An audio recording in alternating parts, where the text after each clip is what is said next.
Yesterday, and GM Sam Presti came to the defense of his star guard and two-time MVP, Shai Gilgeous-Alexander. Presti did not hold back and specifically pointed to the opposing coaches who criticized, as well as the backlash on social media that SGA receives. Listen to Presti. He's playing against 6 people. He's got 5 defenders, and the 6th defender is social media. And, that's a reality. And he's not going to be the last player that the machine decides to target. But no one's going to handle this gracefully, because when they turn it on somebody else, they're not going to step up there every night and not acknowledge it. All right, so this was actually a longer conversation from Presti. We're just showing you a little bit of it. Does Presti have a point about SGA? He absolutely does. He absolutely does. Shai Gilgeous-Alexander, the reigning 2-time league MVP, averaged 25 points a game, 8.9 assists. He shot 40% from the field and 28% from three-point range. Does that sound like Shai Gilgeous-Alexander to you?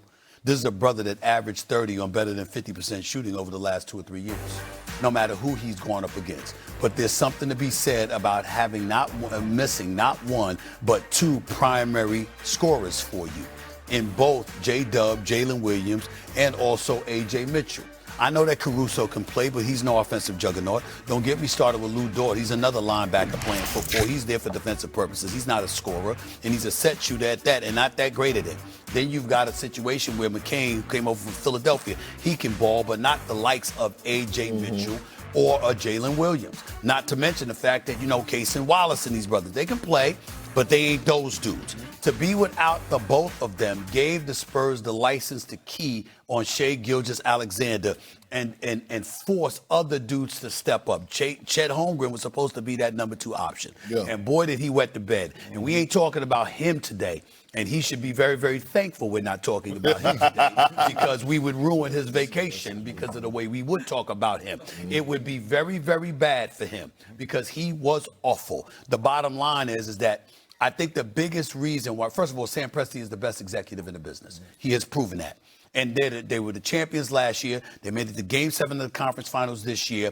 And over the next 6 years, they have 13 first-round picks, 16 second-round picks, a minimum. If anybody could go out and get somebody the likes of Giannis Antetokounmpo, it is them. They have the assets and draft capital and both personnel. Sam Presti did that. They're perennial contenders. They're winning basketball games. They were the number 1 seed this year. They won 64 games. They have the reigning 2-time league MVP. And pointing out 2 dudes that were gone and how that enabled them to key on Shai Gilgeous-Alexander, I think says a lot. And it doesn't say it all. It doesn't mean that Shai Gilgeous shouldn't have found a way to be a bit better, meaning replicate his Game 7 performance by doing that a bit earlier in the series.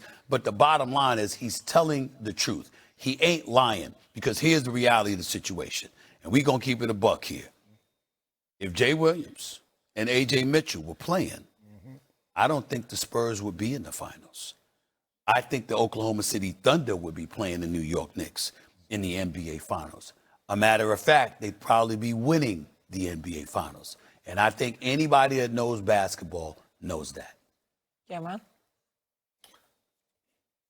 I understand where Sam Presti's coming from, but I wouldn't even be arguing. You are the 2-time reigning MVP, and everything Stephen A. just said is 100% correct, and I do agree with that. If Mitchell and J-Dub are playing, we might be having a different conversation. But you're feeding in to what social media is saying. You're giving them, letting them know, we hear what you're talking about. If I'm the reigning 2-time MVP, I'm not listening to, oh, he's flopping. They're literally doing a flop count on social media. That's why I like what the Knicks are kind of saying. We're not on social media. Even though social media is available for OKC because they're not in the playoffs anymore, stop paying attention to what people say. That's what I love. Me personally, Cameron, I'm talking about. Talk about me. Because if I was nobody, you wouldn't be talking about me. You're talking about the 2-time MVP. So to me, Sam Presti shouldn't even address this. Now, if he feels he needs to defend SGA, then defend SGA. But at the end of the day, me personally, look, the trophies, the numbers, everything speaks for itself. I'm not just out here begging for fouls. You have a flop contest on SGA or a flop count or whatever it is. I think it's atrocious, but you don't just get back-to-back MVPs randomly.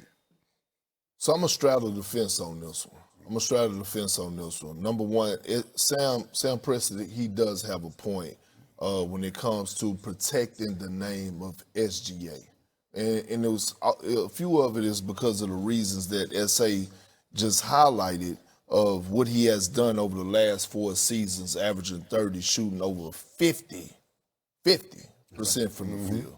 All right, but on top of that, see, the problem that I have is that SGA is not the only person that goes out and draws fouls, okay?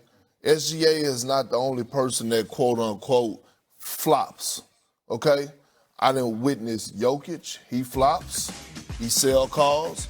Luka, sell calls. Yep. Stephon Castle, to a certain degree, sell calls. Selling Jalen Brunson. Selling calls is a skill in the NBA. It's been around. So I get that part of it when it comes to I don't know if Presti. it's the selling calls. It's like the foul baiting that people have a problem with. Yeah, it's the same thing. Sam Presti also went through the thing of Kevin Durant with the swipe through. Remember, he the one started the swipe through, and they had to adjust to that. And so, okay, now, on the other side of things is he got to deal with it. And this is where you got to give flowers to a guy like LeBron, Steph, that's been criticized for certain things. And Bron didn't start responding. Bron didn't start responding to stuff till late in his career. Like, let's keep it real. Over the first 15, 16 years, Bron wasn't commenting on nothing. Right. And he was taking a lot of heat, whether that was for choking, flopping. It was memes and clips around with him for social media calling him out about flopping and selling calls. So, again, Sam Presti is not going anywhere.